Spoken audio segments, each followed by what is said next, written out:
Okay, now we're going to discuss about the display.php. So we're now displaying data from database our React Native app. So as you can see on our screen, I have here active tab the display.php and these are the line of codes. We still have here the following connections. We still have the headers as is siya. We still have the line 6 which is the connection sa database natin. No, with our Expo demo project. And we still have line 8 to 10, which is to check if the connection is successful or not. And then in line 13, we have here the query to fetch contact data. So since I want to select all the data from our table contacts, so I use the following query. So I declared first a query variable equal sign and then double quotation, and inside that I type the following commands. So select all from the table name, which is table contacts, and with this query I can retrieve all the data from my database, and then I store the result in the following line of code. So I declared a result value or a variable, and then followed by equal sign using the MySQLi query function.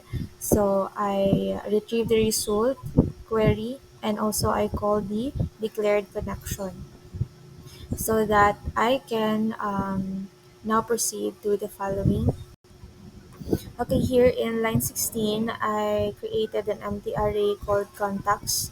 So, ang purpose nito is that so that I can store an empty or a list of arrays in our contacts variable. So, contacts is equals to array function. Then after that, I have to store now the result in my contact. So to do that, let's do the following.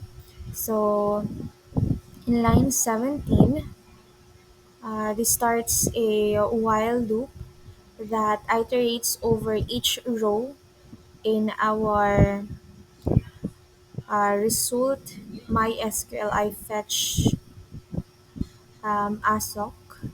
Yan, ito.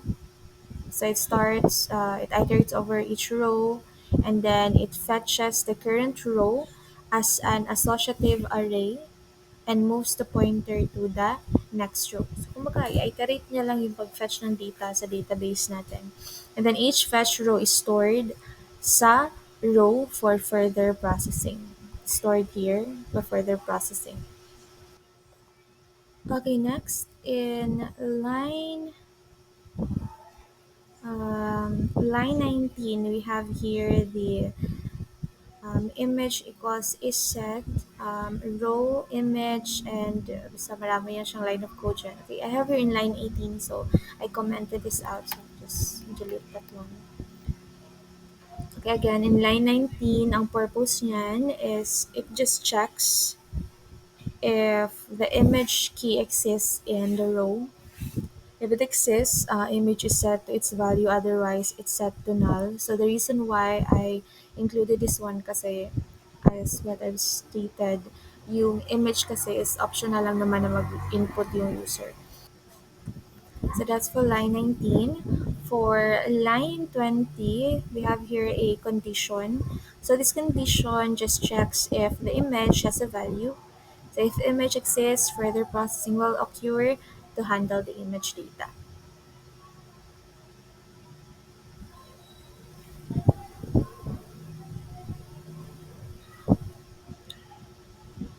So for example, in line 21 here, this line encodes the image data into base64 format. So line 21 to 22 will be executed if the condition is true. So if the condition is true, line 21 will be executed and this line encodes the image data into base64 format.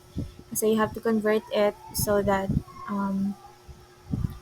what they call it. Kasi when we input the image data, we converted it into long blob na type. And to display it in our React Native app, you have to convert it na naman, yung value na long blob to base64 encode so that ma-display yung image sa screen natin. Okay, so yun na nga. So base64 encode converts binary data into base64 string, which is useful for embedding binary data in text formats like JSON. And then next naman, we have in line 22, basically this updates the raw image to contain a data URI for the image in base64 format na. And then, yung sa else natin, if the condition is false, of course, it is set lang siya into an empty string. And then after that, after na-process na yung data sa row natin na variable, then it will now be stored to the contacts array that is declared in line 16. Then after that, I did some debugging code in line 29 just to display to display in the console if I retrieve the correct data from my database. And so far, correct lang naman siya. And then after that, I close the connection. So don't forget to do this one. So that's for the display.php. And then after that, let's go to the contact list. I have, since na-retrieve ko na, so, or I can retrieve now the data from my database with my display.php. Now I have to create a communication between my React project with my .php. So first thing that you're going to do is declare an array use state hook to handle array of data from database. So here we have in line 104 the declaration for handling the data from our database. So I indicated or strictly declared the data type into any kasi it's random kasi yung data type sa array natin. So this use effect hook is set up to fetch content data from a server and then update the component state. Okay. So in line 109 to 122, no, 127. Ayan.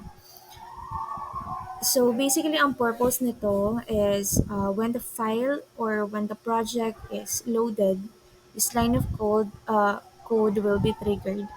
So every time there's an update, matatrigger ito siya so that we can get data from our database into array form using actions with the refresh function. So kapag use effect, ibig sabihin, this will take effect every time you load the application or you run the application or may mga bagong updates. And then we have in our use effect, we have a try catch block that is used to handle potential errors that might occur when we fetch data. And inside the word try catch, we have the following line of code. We have the actions line to send a get request.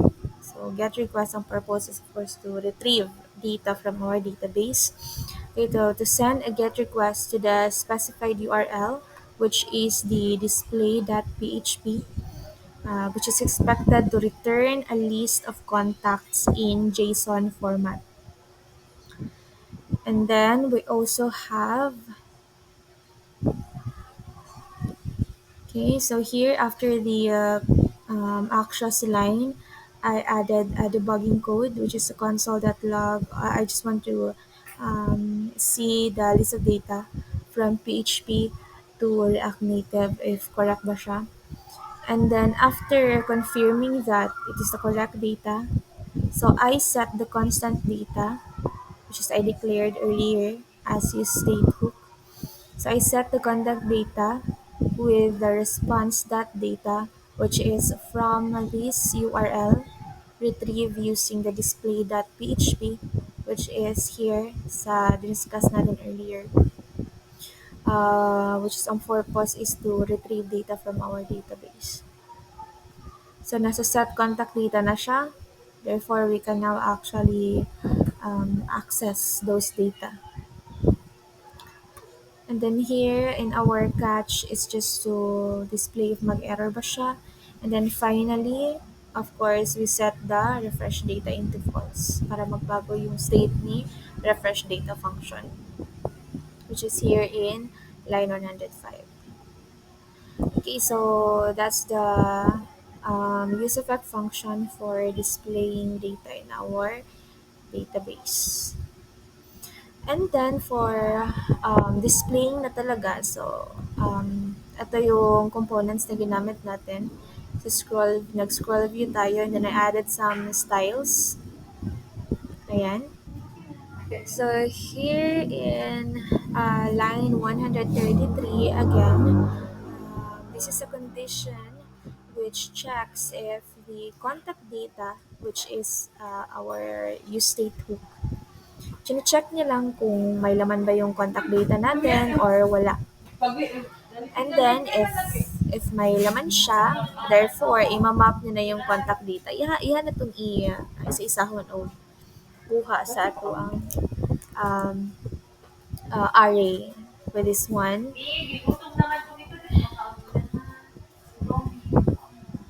And with this line, so it iterates over each contact in the contact data array.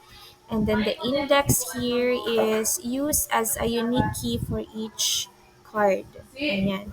Index. And then the contact value or argument here will be used to get those data in our array. So here in my image, I displayed my contact image using the following contact dot and then natawag natin yung contact image. So for and then, same as with your displayed text. So here, ayan, contact name, contact number, and so on and so forth. And with that, we can now render data from our database by using the following command. So basically, ang importante lang naman diri that you have to remember is once polished na ang display.php, don't forget step 1, ayaw kalimot ang aksya si import of course. And then declaration for displaying or getting data from database using the uh, use state hook, which is line 104. And then yung sa use effect natin, use effect yung gagamitan so that every time there is an update or you run your program, this use effect hook runs every time magre-refresh yung data natin. And then inside that, we have the URL for the display.php. And then, so that we can retrieve the data from our display.php using the actions.get. And then, yung response is store natin sa set contact data. And then the set contact data, now we can check first. We check first if may laman ba siya or wala. And then if may laman siya, you map the array data. And then you can now retrieve them ayan, individually. Okay, so that's for displaying data from database to our React Native app.